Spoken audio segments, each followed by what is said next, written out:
রাজ্যের অন্যতম বনেদি স্কুল নেতাজি সুভাষ বিদ্যানিকেতন স্কুলের সামনে যে মাঠ রয়েছে সেটা বহু বছর পুরনো।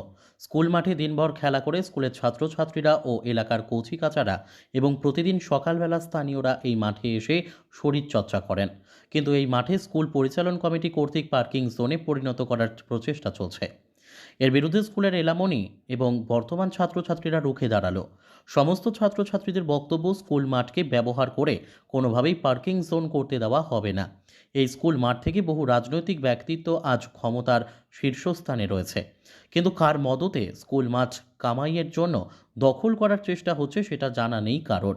তবে এভাবে স্কুল মাঠটি কেড়ে নিতে দেওয়া হবে না। এই মাঠে বিগত দিনের মতোই আগামী দিনেও ছাত্রছাত্রীরা খেলাধুলো করে মুক্ত পরিবেশের স্বাদ নেবে। এ বিষয়ে অনুশীলন করতে আসা এক কিশোর জানায়, ওই মাঠটি যদি তাদের কাছ থেকে কেড়ে নেওয়া হয় তাহলে তারা আগামী দিন কোথায় গিয়ে খেলাধুলো করবে সেটা জানা নেই তাদের। প্রয়োজনে বিষয়টি নিয়ে বহু দূর জল গড়াবে, কিন্তু পার্কিং জোন করতে দেওয়া হবে না বলে স্পষ্ট জানিয়ে দেয় এলামনির ছাত্রছাত্রীরা। আমাদের স্কুলে প্রতি বছর 23শে জানুয়ারির প্রথম শুরু এখান থেকেই হয়। যদি এই বারটা কেড়ে নেওয়া হয় তাহলে আমরা 23শে জানুয়ারি শুরু এখান থেকে করতে পারছি না। আর বিকালে আমার অনেক ছোট ভাই বোন আর আমাদের বড় দাদা দিদিরা এখানে খেলতে আসে। তো যদি আমাদের থেকে এই বারটা ছিঁড়ে নেওয়া হয় তাহলে আমরা কিছু করতে পারবো না। তার জন্য আপনাদের কাছে আবেদন রইল যে বাইরের যারা আছে, যারা আমাদের এই মাঠ রক্ষা করবে, তাদের কাছে আমাদের এই অনুরোধ পৌঁছানোর। Thank you. Bureau report, news daily Bharat.